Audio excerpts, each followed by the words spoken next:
You booked it, episode 192. What's going on, everyone? Thank you for joining me today on You Booked It, the #1 podcast where you learn how to create a successful entertainment career. I am excited to announce your new entertainment industry platform, the You Booked It community, is now free for everyone. Inside, you'll be able to chat and connect with Broadway performers, Emmy nominees, top choreographers, past podcast guests, and people just like you navigating this wild and crazy entertainment industry. Build industry relationships, learn how to create a successful entertainment career, and join in on live masterclasses with the industry's top leading professionals from Broadway and beyond. Tap the link in the show notes and I'll send you your invite link. And now, let's meet today's guest. Okay, let's get this started. I am excited to introduce my guest today, Hayley Jay Jone. Are you ready for this, Hayley? Absolutely. All right. Hayley is a professional commercial dancer with a career spanning over 12 years. She has worked extensively in TV as a backup dancer, appearing in shows and music videos for artists such as Camila Cabello, Dua Lipa, Robbie Williams, Pink Floyd, Ava Max, Little Mix, and Cheryl Cole, to name but a few. Working on TV shows such as X Factor, MTV EMAs, the Brit Awards, the Royal Variety Show, Graham Norton, The Jonathan Ross Show, as well as appearing in adverts for Pringles, Bailey's, Just Eat, American Express, Manolo Blahnik, and dancing in blockbuster films such as ROCKETMAN. Hayley, that is a quick intro of who you are and what you've done, but why don't you tell us a little bit more about yourself, fill in the gaps, and a little bit more about what you do as a professional in the entertainment industry? I'm Hayley. I'm from London. I'm actually originally from Essex, but I've been living in London now for 12 years, which is how long I've been dancing professionally for. Probably the last 5 or 6 years, I've been predominantly dancing as a commercial dancer. However, I've had a very varied career and I've been very fortunate to have traveled all over the world with work, and I've met some amazing people and been to some amazing places. So yeah, I've been very fortunate, very lucky. And the last 5 years, I've also been working at The Box, which is a nightclub in Soho, and there's also one in New York. Essentially, it's a nightclub, but there are 2 shows a night. So everyone sits down and there's a stage and there's singers and there's dancers. There's all kind of weird and wonderful skilled performers, circus acts, fire breathers, sword swallowers. You know, if you've been to The Box, it's actually a bit of a crazy mental night out. But I've been doing that at night, which is great because I've been dancing in a real life show, I suppose, as my side job.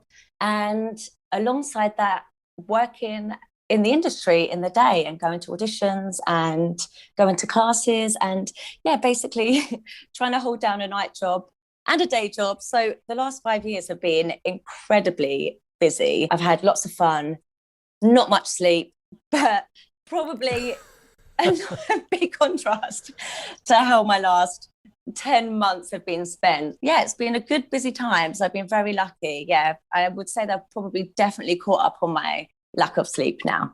Yeah, good. And I get it. You are all over the place for sure. I was watching just your reel and very cool. You've worked with so many amazing people, like we talked about in your bio real quick, but amazing stuff. Very clear that you are nonstop working, which is fantastic to say in this industry, hey? Yeah, do you know what?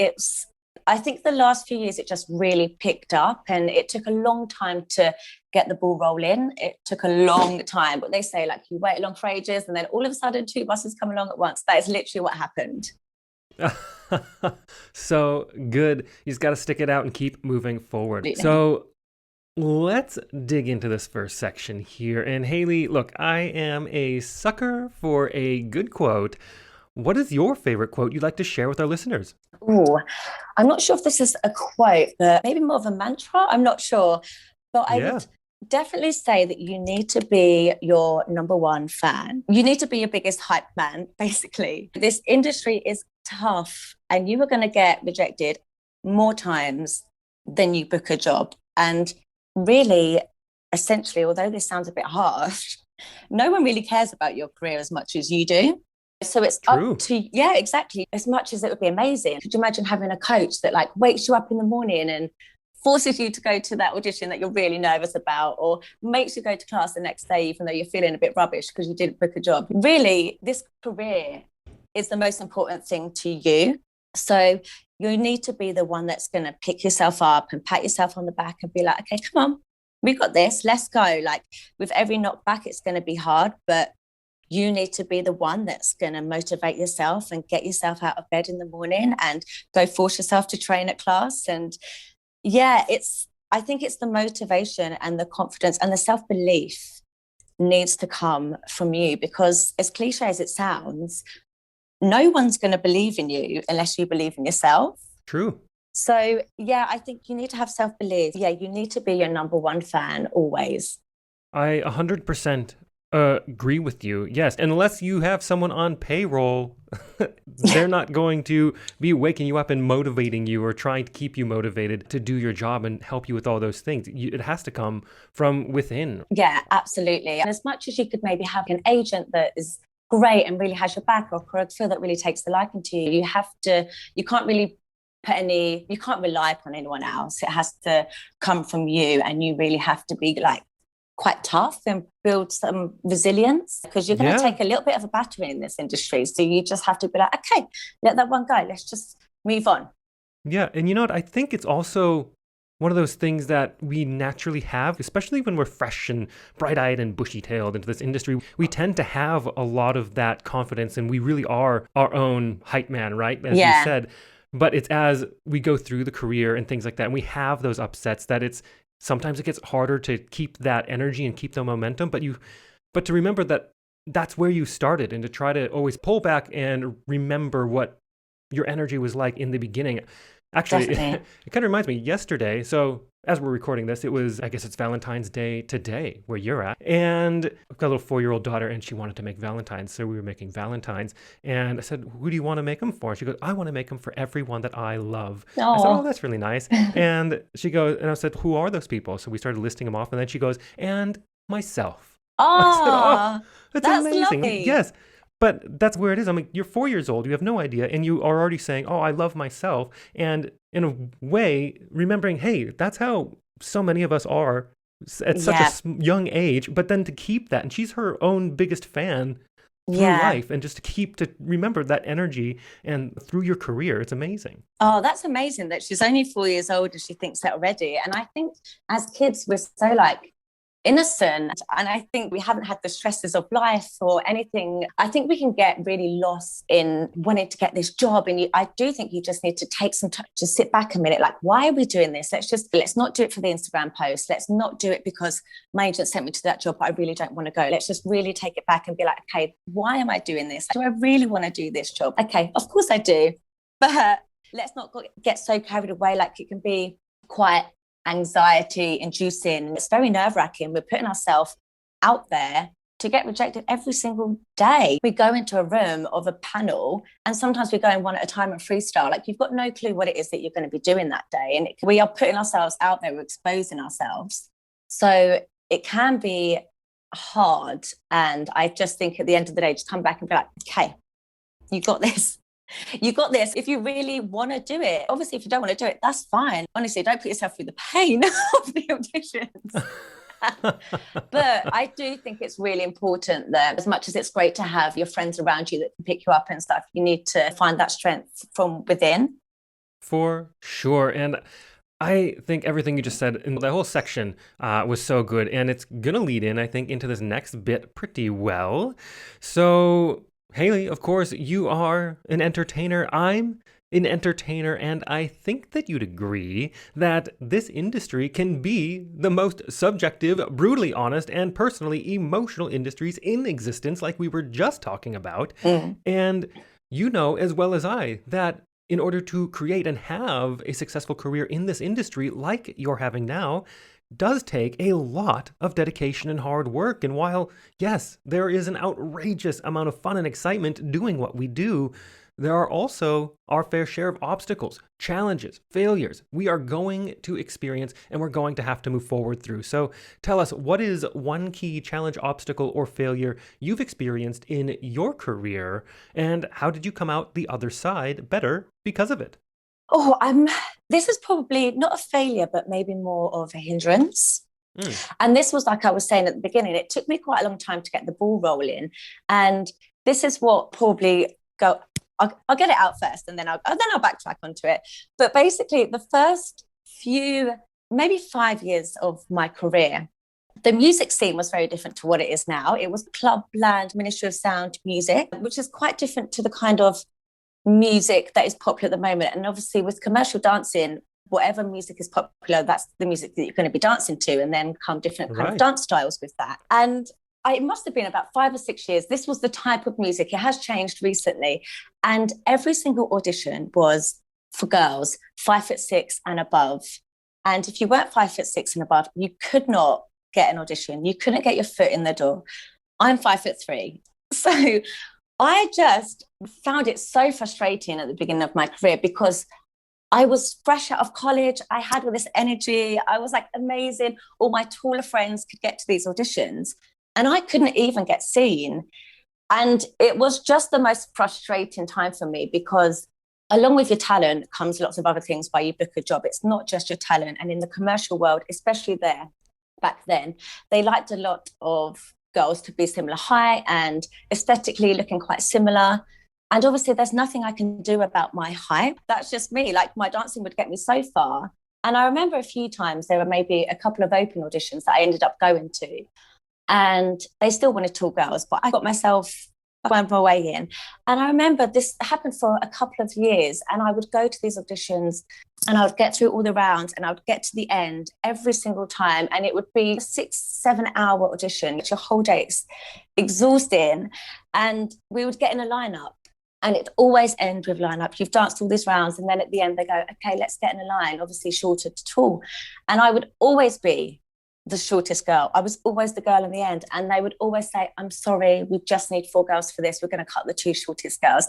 And I would be like, oh, I can't do anything about that. And I think because I was getting close, but not quite getting it, it seemed more that it was teasing. I was like, oh, that's worse than just not getting an audition at all. But obviously, again, something that was out of my control. So it taught me patience, because there's just something, and acceptance, because I can't change anything about that. So I just continued to keep going to class and stuff. But I have to say, in the last 5 years, it was weird, because I was always the shortest dancer, whereas now when I do jobs, I'm somehow in the middle. I don't know where all these short dancers have come from. But it's really changed. And choreographers and casting directors are really championing individuality. And it's actually amazing, because they don't always now want it aesthetically to look the same. They are wanting different heights, sizes, hair, tattoos, boys dancing in heels. It has changed drastically in probably the last couple of years. It's really changed. And it's amazing, because now everyone's getting their fair chance.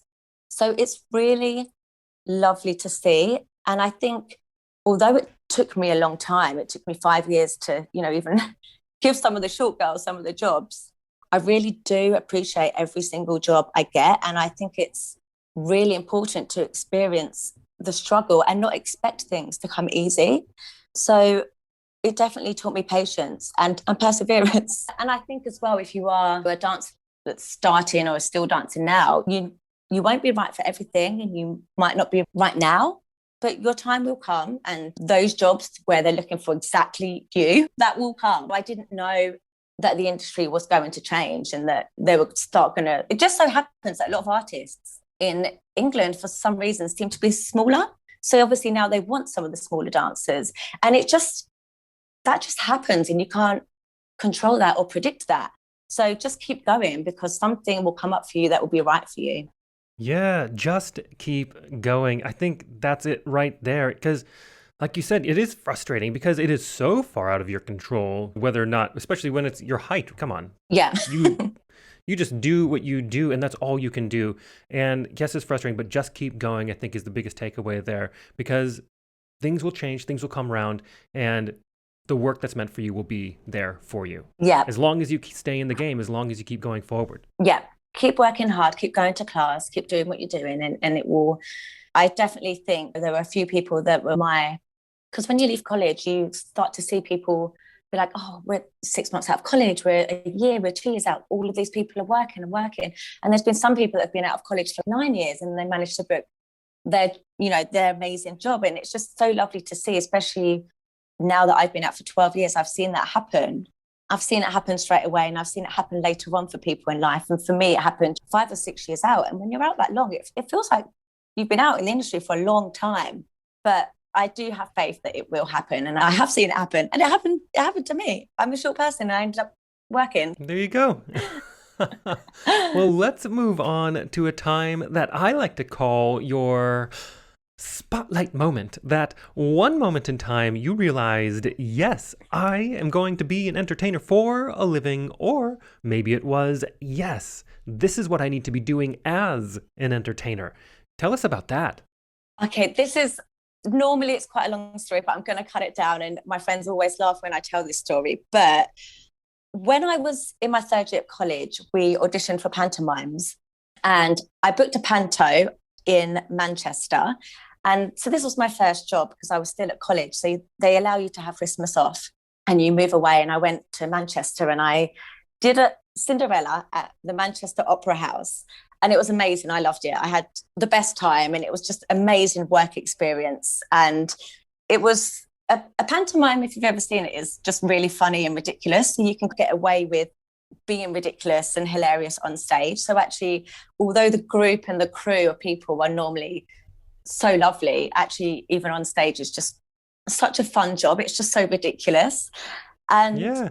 I remember because you have to understudy one of the main characters if you're a dancer. So you sing and act and you do everything, and then they're like, okay. So I was not the strongest singer, and actually I didn't have singing lessons for a whole year at my third year because they thought I had nodules. So I'd basically been on voice rest for almost a year, and all the girl dancers in my pantomime weren't very good singers. And I ended up being the strongest singer, which is just ridiculous that I was going to have to go on stage at the Manchester Opera House, which is this beautiful theatre, and have to sing a song when I'm not a very strong singer at all. I don't know how it happened that we just all ended up being on the same show together.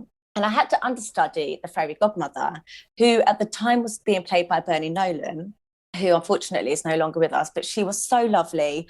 And I remember it was New Year's Eve and it was 20 minutes before the curtain went up.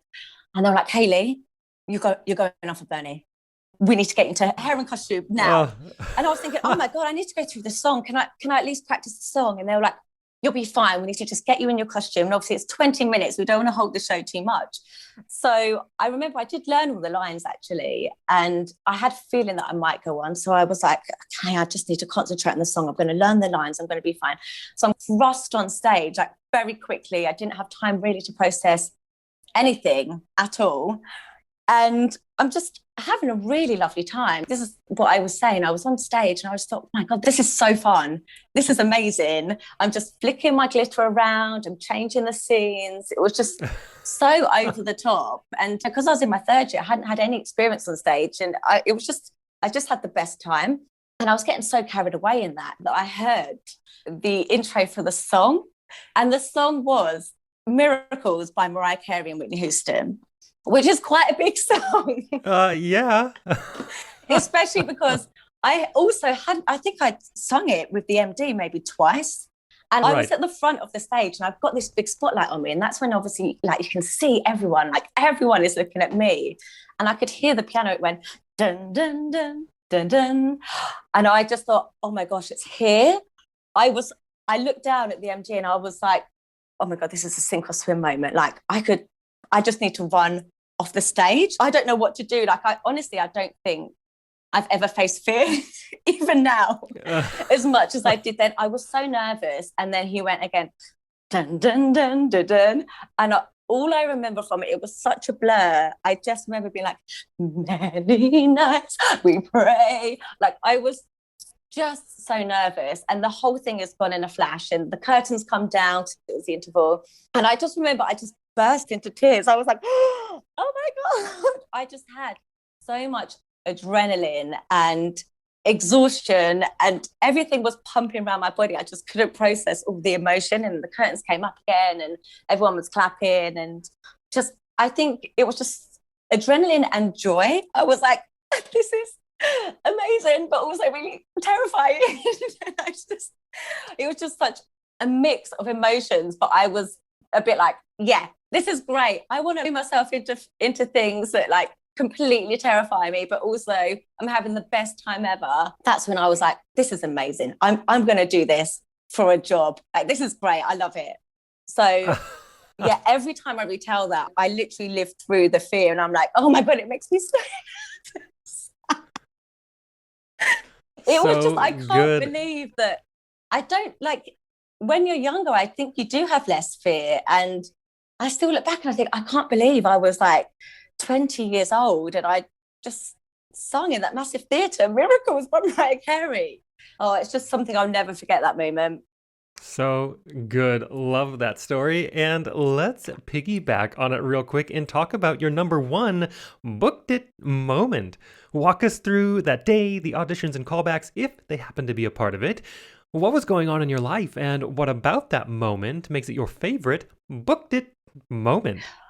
Oh, do you know what? I think two jobs come to mind with this, actually. And I actually think it's because I really loved the jobs so much. They're up there with, I think, probably my favorite jobs. And also, luck came into it for me. And I have to say, I never really felt like luck had played a part too much in my career so far. And I remember these two jobs being like, oh my gosh, if that hadn't have happened, I wouldn't have got these jobs. I'll say the first one actually in a nutshell, but it was for ROCKETMAN. And originally I didn't get an audition. I sent my CV through my agent and they didn't want to see me.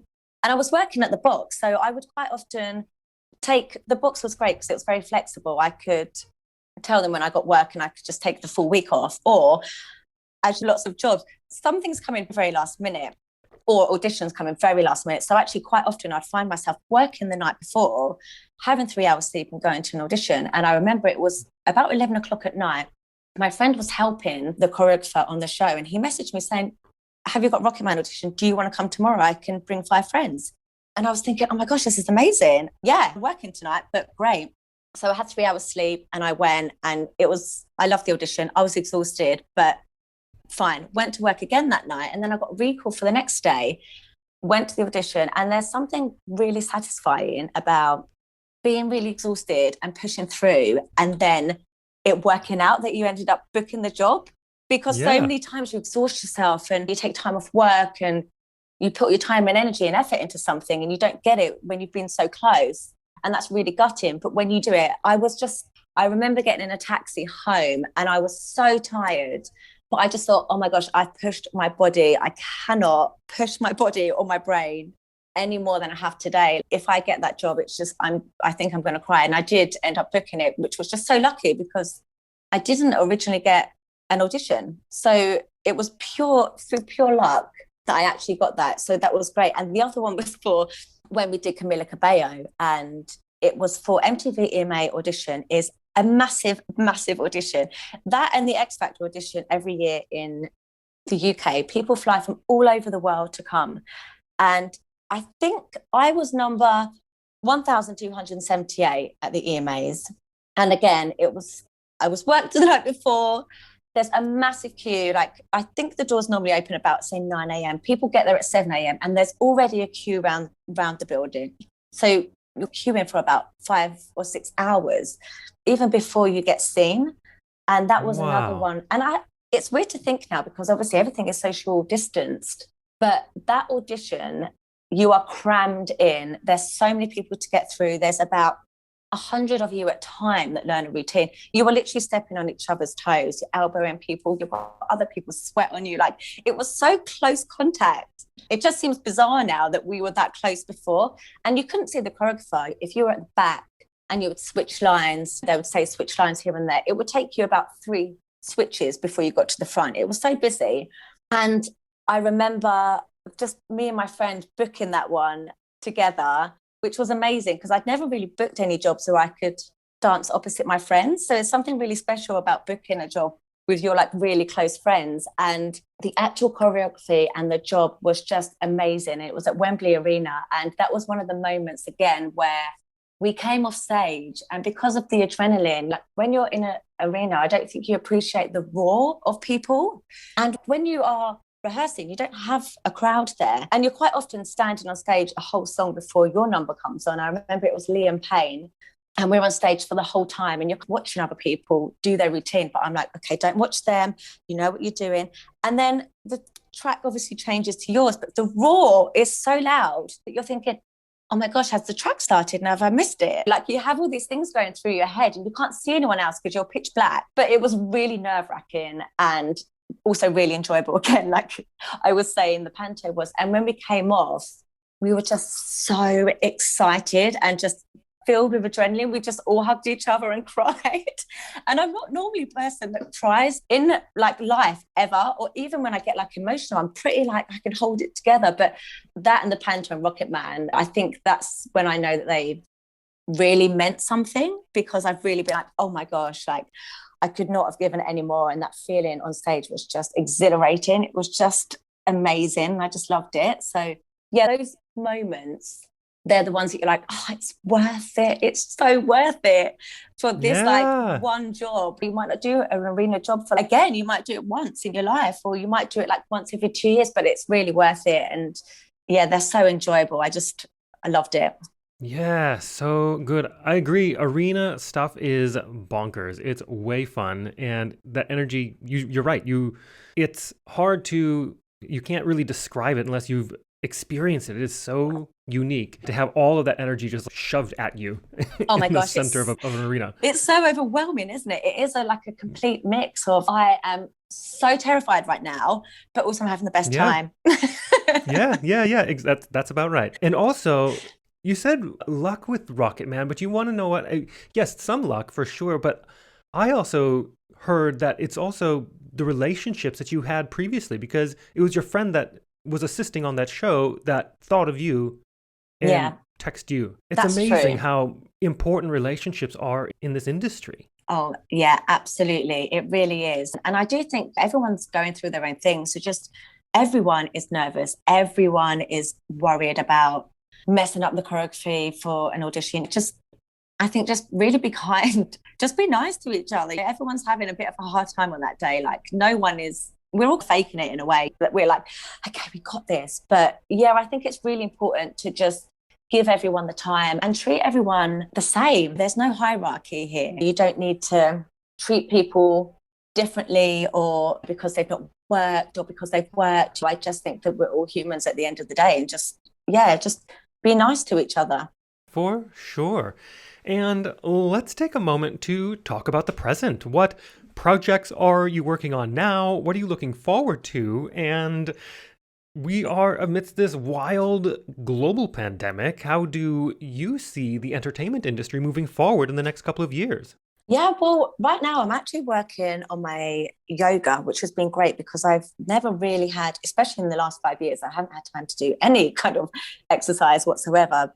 So every single day I do my yoga, I do my meditation. And I was actually lucky enough in September last year, I went to Ibiza when things were a little bit more open, and I got my yin teacher qualification. And I'm actually meant to be in Bali right now, getting my 200-hour teacher qualification. But alas, that wasn't meant to be. But I have got plenty of reading to do. I have been treating this last 10, 11 months a study year. I've got so much to read up on. I'm teaching myself, and I'm doing classes every day, physical classes, and then teaching myself all about, oh my gosh, there's so much to learn with yoga. It's not just about the poses. That's a whole other story. So yeah, that's keeping me busy. And obviously along with yoga comes mindfulness and meditation. And actually it's great because in these uncertain times where everything is out of our control, it's actually been really beneficial for me to prepare myself really for whatever life is going to throw at me, and just take each day as it comes and live in the present and not stress about what's going to happen in the future. So it's actually been really great for my mind and my body. Very thankful for yoga that's got me through lockdown. But I do think the industry will come back. I do. And dancers are relentless and they are persistent. And, I think we've already chosen a really hard career.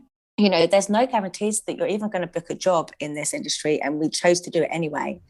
So I think dancers won't be going out without a fight, And I've seen dancers are so creative. I think just dancing is one part of their creativity. I've seen so many amazing concept videos that dancers have put together. And this is basically, like producing a whole music video, but without the singer. So it's the main focus is the choreography. They also do the film work themselves and the hair, the makeup, the costumes, the set, everything. And there is so much talent. And I think the industry could definitely look different to how it has been. And I think we're all discovering creative parts of us that maybe we didn't know we had before, or we didn't need to use before. So I think the industry could be different, but in a good way. But I think it will definitely come back. Yeah, it might take a while to get things going again. But once it gets things going, I think it will come back with a bang. I feel like there's this newfound respect for dancers and all parts of the crew as well as just the artist. Yeah, for sure. Couple past guests. Do you know of Jessica Lee Golden? Do you know her? No. She's done loads of Broadway things, but she's got some incredible videos. Go check her out on Instagram. And also her episode on the show is really good. And then there's also Jamie Gallego, JK Choreography. She's out of Vegas. Also, I think she just dropped today a fantastic video. But if you enjoy watching that stuff, check it out. Two really good people. Yeah, I do. I just think they're amazing, aren't they? Yeah, really good. Really great stuff. Yeah. And it is time to move on to one of my favorite sections in the interview. I call it the Grease Lightning Round. I am going to ask you a handful of questions. I want you to answer them as quickly and concisely as possible, one after another. Are you ready? Yes.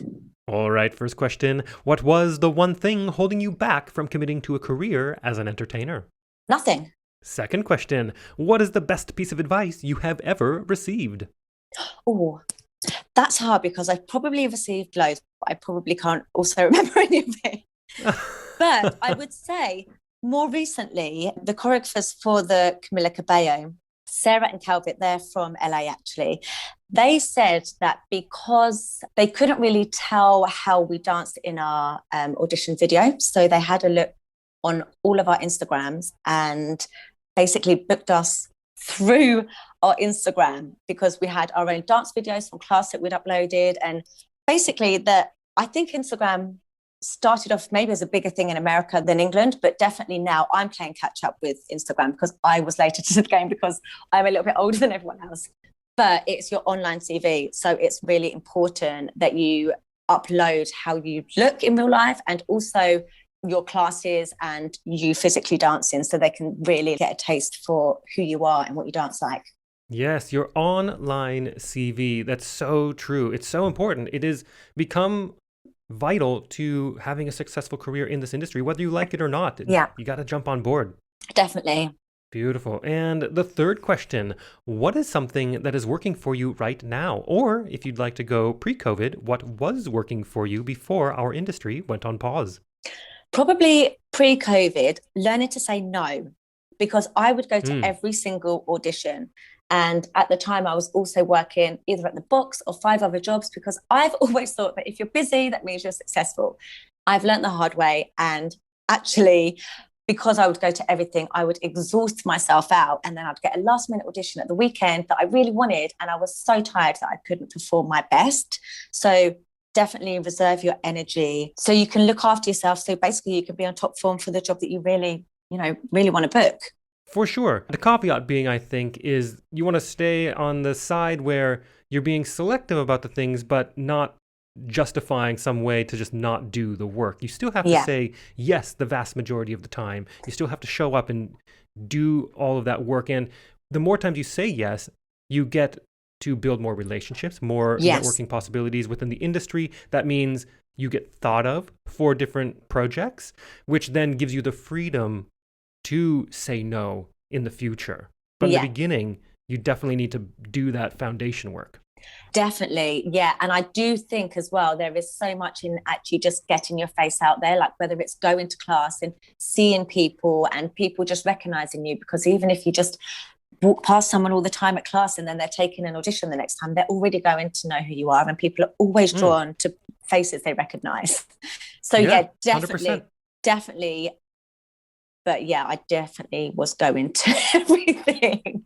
There's closed auditions and there's open auditions, and the closed auditions are normally through your agent, but I would still be like, but I'm also going to go to this open audition. And sometimes it was jobs that I would just do if I was just work. Sometimes they weren't even maybe jobs that I wanted to do, but I'd feel like, but I just need to book a job. And I think that's when you need to be smart and be like, okay, but what jobs do I want to do? Let's not spread myself thinly over all areas. Let's just concentrate on one thing. And when you really work hard in that area, that's when you probably will find that it will work out for you. Whereas I definitely did spread myself over all different layers of the industry to start with.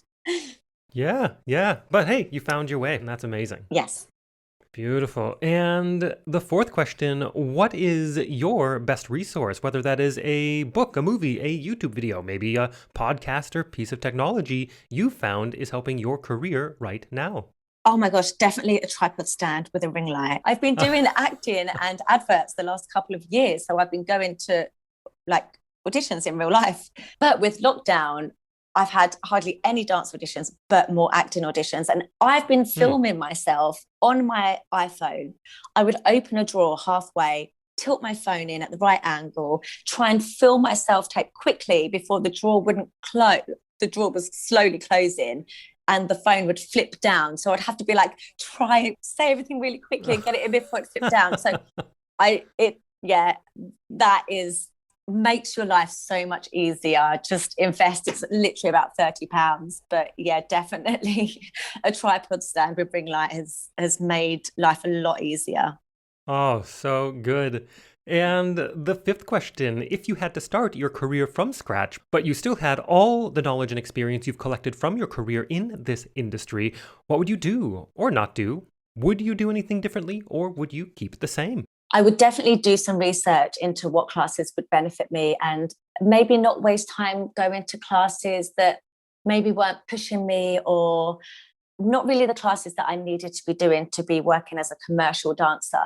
So it took me quite a few years to kind of work out what choreographers I wanted to work with, whose classes I like doing, what styles I need to improve, because you need to be a commercial dancer. You need to be pretty versatile. You could be doing on point for one job. You could be doing hip hop in another. You could be doing house or Lindy hop. Versatility is really important. So definitely get yourself to lots of different style of classes.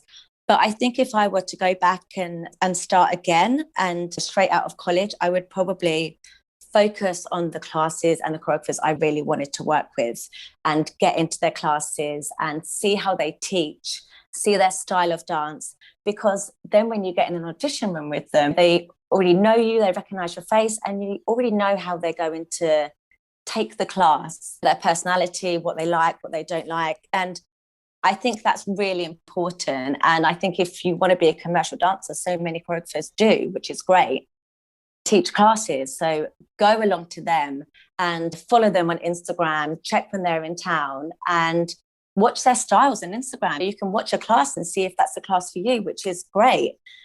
So yeah, that is probably what I would do differently. I think it just took me a long time to work out what kind of style or even what kind of jobs it is that I wanted to be doing, and the classes that I really should have been going to really push myself a bit harder. I think that's such good advice, to intelligently choose and strategically choose what you want to focus on and really hone. Like you said, in the commercial world, you really have to be very versatile, but it's really good to, if you've got the budget for only a handful of classes in any given week, be strategic about what those classes are. I think that's incredible advice. Yeah, I think be smart, especially with your time, your effort, your energy.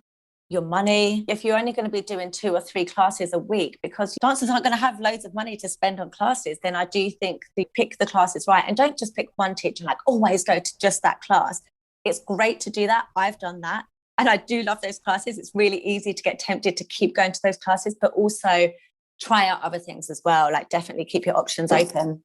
For sure. And the last question, what is the golden nugget knowledge drop you've learned from your successful career in this industry you'd like to leave with our listeners? Probably perseverance. I just think persevere. Everyone is on their own journey and things won't work out for you like they have with everyone else. So try not to compare yourself, which I think is really, it's easier said than done. But if you keep working hard, persevering, I think trust your own journey, have faith that your time will come. I think it took me 6 or 7 years to get the ball rolling where I could actually book job after job. And that's a real test of your patience. And actually you learn so much in that. You definitely appreciate the job with a hell of a lot more than if you were just handed things on a plate and things were to come easy. So I think it's good. I think it's a good thing. And also booking jobs isn't just your talent. There's many things that come into play, and some of it is timing and luck. So don't give yourself a hard time that you didn't get the job because, you were the worst person in the room, because you probably weren't. The best man doesn't always win, unfortunately. And those moments are the hardest. When you think you deserve the job, when you think that you did really well, when you think that you were going to book it and you didn't get it, when you got so close, they're the hardest ones to let go. And they're the true test. They're the ones when you can like almost taste it, you don't get it, and you're like, So persevere. You're definitely going to have triumphs, but you will also have setbacks, and your luck will come and go. And it's 1 step forward, 2 steps back sometimes.